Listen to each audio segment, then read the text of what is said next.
ini antusiasme masyarakat begitu besar ya terhadap program Lapor Mas Wapres. Nah, kami ingin menyampaikan di sini bahwa program Lapor ini dibentuk untuk merealisasikan kebijakan No Wrong Door Policy.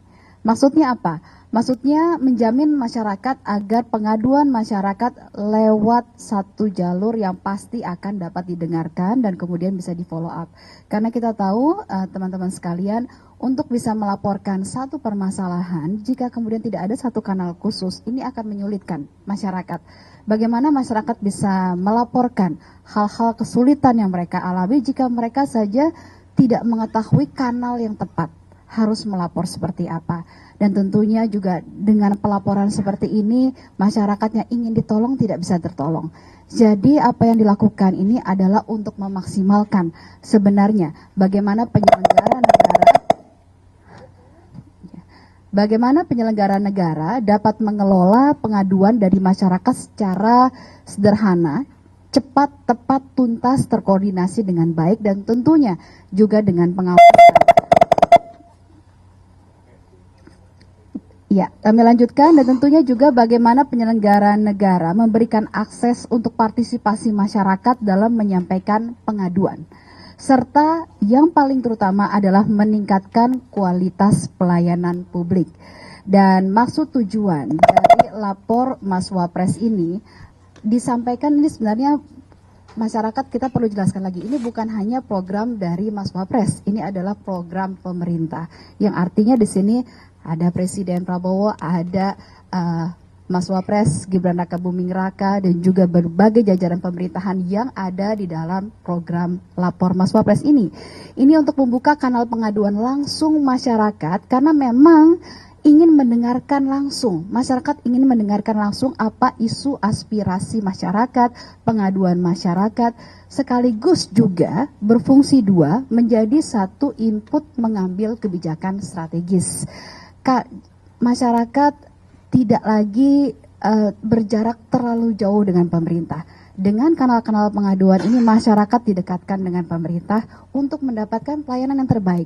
Karena tentunya pelayanan-pelayanan ini tentunya ada berbagai kendala di lapangan yang dengan laporan seperti ini menjadi satu bahan masukan bagi kebijakan pemerintah. Dan kami mau jelaskan kembali bahwa program ini bukanlah sebuah program yang terpisah berdiri sendiri dari sistem pengelolaan pengaduan pelayanan publik nasional, layanan aspirasi dan pengaduan online rakyat, yang kemudian disingkat dengan SP4N Lapor, yang sudah ada sebelumnya.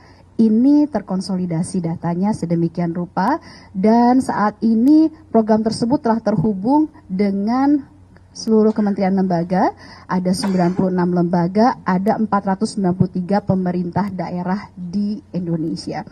Jadi ini bukan satu-satunya kanal pelaporan, ini memaksimalkan penerimaan laporan masyarakat program ini. Sehingga kemudian bisa juga tetap dilakukan.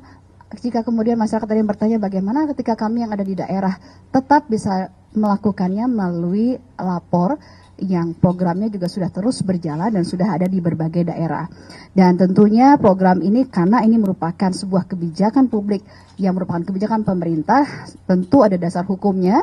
Dasar hukumnya adalah sesuai dengan Undang-Undang Nomor 25 Tahun 2009 tentang Pelayanan Publik, serta juga ada Permen Pan RB Tahun 62 Tahun 2018 tentang Pedoman Sistem Pengaduan Pelayanan Publik Nasional.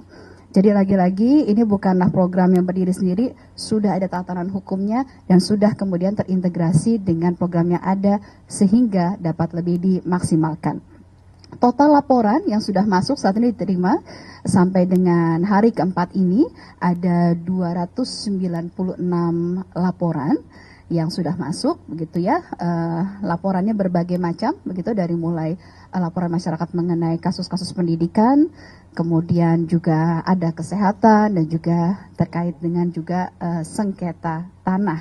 Dan kami informasikan bahwa program lapor ini adalah sebuah program yang wajib Jadi ya, program lapor yang sudah terbangun saat ini merupakan program wajib untuk seluruh institusi, kementerian, lembaga, juga pemerintah daerah. Menjadi satu kanal untuk kemudian menerima aduan masyarakat yang nanti akan diklasterisasi dan kemudian ditindaklanjuti sekaligus juga menjadi bahan masukan bagi pemerintah. Semoga informasi tersebut bisa membantu teman-teman media sekalian untuk membuat pemberitaan yang lebih jelas bagi masyarakat. Terima kasih. Baik, kita langsung saja buka 3 pertanyaan. Silakan satu.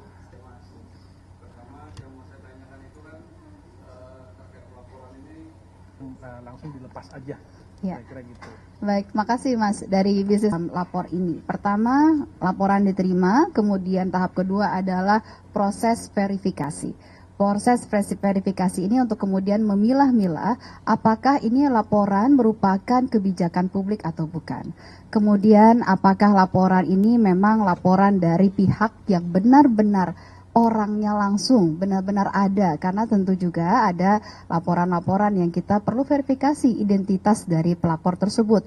Kemudian setelah itu ada yang kemudian masuk ke dalam kanal-kanal clustering dari kementerian lembaga serta Pemda untuk ditindaklanjuti, dan yang terkait dengan hal-hal yang bukan menjadi bagian dari proses pelayanan publik tentu akan menjadi perhatian dari Wapres. Jadi tidak akan diabaikan, akan menjadi satu perhatian dari Wapres. Jadi tidak semerta-merta kemudian tidak ditindaklanjuti, tapi tentunya akan menjadi perhatian. Setelah itu proses ketiga adalah tindak lanjut. Setelah itu diberikan tanggapan, bagaimana tanggapan masyarakat terhadap tindak lanjut tersebut, dan baru selesai. Semua itu bisa diikuti prosesnya oleh masyarakat itu sendiri, dan sekali lagi laporan ini adalah laporan yang bersifat rahasia. Jadi tidak boleh diketahui oleh umum identitas dari pelapor tersebut. Baik.